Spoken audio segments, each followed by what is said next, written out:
भाभी की सौतन पार्ट 1। माँ, भाई ने इस लड़की से क्यों शादी की? मुझे ये अधीरा बिल्कुल पसंद नहीं है। बेटी अब क्या कर सकते हैं, मैं भी तुम्हारे भाई की शादी इस लड़की से नहीं कराना चाहती थी, लेकिन समर्थ की जिद के आगे मुझे झुकना ही पड़ा। समर्थ ने अपनी पसंद की लड़की अधीरा से शादी की है, लेकिन उसकी माँ मंजू और बहन सौम्या को अधीरा बिल्कुल पसंद नहीं है। समर्थ की माँ ने तो अपने बेटे के प्यार के आगे अपना सर झुका लिया और दोनों की शादी करवा दी, लेकिन सौम्या ने अभी तक हथियार नहीं डाले थे। वो अभी भी अपनी भाभी को घर से निकालने की हर मुमकिन कोशिश कर रही है। बहू, ओ बहू, आज चाय मिलेगी या नहीं? लाई माँ जी। एक तो समर्थ भी न जाने कहाँ से इस लड़की को पकड़ कर ले आया है। हर काम ऐसे करती है मानो हाथों में मेहंदी लगी हो। लीजिए माँ जी चाय। अच्छा तो ले आई तू चाय। मुझे तो लगा था कि तू सुबह की चाय दोपहर के खाने के बाद देगी। माँ जी दूध वाला लेट आया था, इसलिए चाय बनाने में लेट हो गई। इतने में सौम्या वहाँ आ जाती है। माँ, मैं अपनी सहेली देविका से मिलने जा रही हूँ, शाम को आऊंगी। सौम्या, मैंने तुम्हारे लिए नाश्ता बना दिया है, पहले नाश्ता कर लो फिर चली जाना। मुझे आपके हाथ का बेस्वाद खाना नहीं खाना। मेरी सहेली देविका बहुत अच्छा खाना बनाती है, मैं उसके यहाँ खा लूंगी। ओके माँ, बाय, मैं चलती हूँ। सौम्या के जाने के बाद मंजू अपनी बहू पर चिल्लाते हुए कहती है, बहू तूने इतनी बुरी चाय बनाई है, इससे अच्छा तो तू जहर पिला देती, कम से कम वो मीठा तो होता। अगर मेरे बस में होता तो चाय की जगह जहर ही दे देती। कुछ कहा तूने? अब नहीं माँ जी, मैं दूसरी चाय बना देती हूँ। रहने दे, मैं जा रही हूँ अपनी बहन के घर, तो घर का सारा काम करके रखना, शाम तक आ जाऊंगी। और हाँ, रात के खाने में कुछ अच्छा बना लेना। मंजू अधीरा पर हुक्म चलाकर चली जाती है। अधीरा बड़बड़ाती हुई किचन में जा रही होती है कि तभी समर्थ वहां आ जाता है। अधीरा नाश्ता लाओ जल्दी से, ऑफिस के लिए देर हो रही है। क्या करोगे नाश्ता करके? किसी को भी मेरे हाथ से बना खाना पसंद नहीं आता, आप भी बाहर ही कर लेना नाश्ता।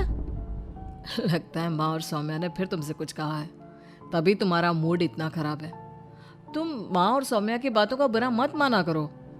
मैंने माँ के खिलाफ जाकर शादी की है ना, इसलिए वो तुमसे कुछ उखड़ी उखड़ी रहती है। लेकिन मुझे पता है, जिस तरह तुमने मेरा दिल जीत लिया, उसी तरह तुम माँ और सौम्या का दिल भी जीत लोगी। बातें बनाना कोई आपसे सीखे। अब आपको ऑफिस के लिए देर नहीं हो रही? हो तो रही है, लेकिन सोच रहा हूँ सौम्या और माँ घर पर नहीं है, तुम दिन भर अकेली घर में क्या करोगी? मैं आज ऑफिस की छुट्टी कर ही लेता हूँ। नहीं नहीं नहीं, मैं घर में अकेली रह सकती हूँ, आप ऑफिस जाओ। चलो जाओ और अपना काम करो। समर्थ ऑफिस चला जाता है और शाम को जब सभी घर आते हैं, अधीरा सबके लिए बड़े प्यार से खाना तैयार करके रखती है। सौम्या सबसे पहले किचन में जाती है। अरे वाह, खाने की तो बहुत अच्छी खुशबू आ रही है, लेकिन मुझे इस खाने का मजा किरकिरा करना ही होगा। सौम्या खाने के अंदर बहुत सारी हल्दी डालकर चली जाती है। उसके बाद अधीरा सबके लिए खाना लगाती है, लेकिन किसी को भी खाना अच्छा नहीं लगता। छी भाभी, कितना बुरा खाना बनाया है। इससे अच्छा तो आप हमें मना ही कर देती कि आप खाना बनाएंगी ही नहीं, तो हम बाहर से ही कुछ अच्छा खाकर आ जाते। कम से कम हमारे मुंह का स्वाद तो नहीं बिगड़ता। बहू, तूने हम सबको सुबह बिना खाना खाए निकाल दिया, और अब भी हमें बिना खाना खाए सोना पड़ेगा। क्या करती हो अधीरा? तुम्हें खाना बनाना भी नहीं आता क्या? दिमाग खराब कर दिया। समर्थ गुस्से में वहां से चला जाता है। उसके पीछे पीछे सौम्या भी जाती है। भैया, हमने आपसे कितना मना किया था कि इस लड़की से शादी मत करो मत करो, लेकिन आपने हमारी एक नहीं सुनी। आप मेरी सहेली देविका को तो जानती हो ना, सुंदर होने के साथ साथ हर काम में माहिर है। सौम्या देखो, मैं वैसे ही परेशान हूँ, तुम मुझे और परेशान मत करो, जाओ यहाँ से। सौम्या ने समर्थ के दिल में अधीरा के लिए नफरत डालने की कोशिश की। अगली सुबह अधीरा जल्दी सोकर उठी और सबके लिए नाश्ता बना लिया, लेकिन समर्थ बिना कुछ खाए ही ऑफिस के लिए निकल गया। सौम्या भी ये सब नोटिस कर रही थी। उसने देविका को घर पर बुला लिया। देविका, आज भैया बहुत गुस्से में है। आज तुम ऐसा खाना बनाओ कि भैया उस अधीरा की तारीफ करना भूल जाए। सौम्या, तुम ये सब क्या कर रही हो? तुम्हारा भाई शादीशुदा है, वो कभी मुझसे शादी करने के लिए तैयार नहीं होगा। लेकिन तुम तो भाई से पहले से ही प्यार करती थी ना। हाँ करती थी, लेकिन ये उन दिनों की बात है ना। चुप रहो तुम। अगर तुम्हें भैया को पाना है तो तुम्हें वही करना होगा जो मैं कहूंगी। सौम्या ने जैसा जैसा कहा देविका ने वैसा ही किया। देविका ने बहुत ही स्वादिष्ट खाना बनाया। शाम को सभी लोग इकट्ठा हुए और सबने एक साथ मिलकर खाना खाया। इतना मजेदार खाना खाकर सबने देविका की खूब तारीफ की। समर्थ ने अपनी पत्नी को ताना देते हुए कहा, अधीरा, देविका ने कितना अच्छा खाना बनाया है। तुम्हें देविका से खाना बनाना सीखना चाहिए। अब तो ये रोज की बात हो गई। सौम्या हर बार देविका को अपने घर बुलाती और किसी न किसी बात पर अधीरा को शर्मिंदा करती। सौम्या अपने भाई की बात देविका से कराने लगी। अब समर्थ भी देविका से प्यार करने लगा। सौम्या ने अपने भाई से कहा, भैया आपको देविका पसंद है ना? अरे तुम ये क्यों पूछ रही हो? क्योंकि मैं चाहती हूँ कि आप देविका से शादी कर लो।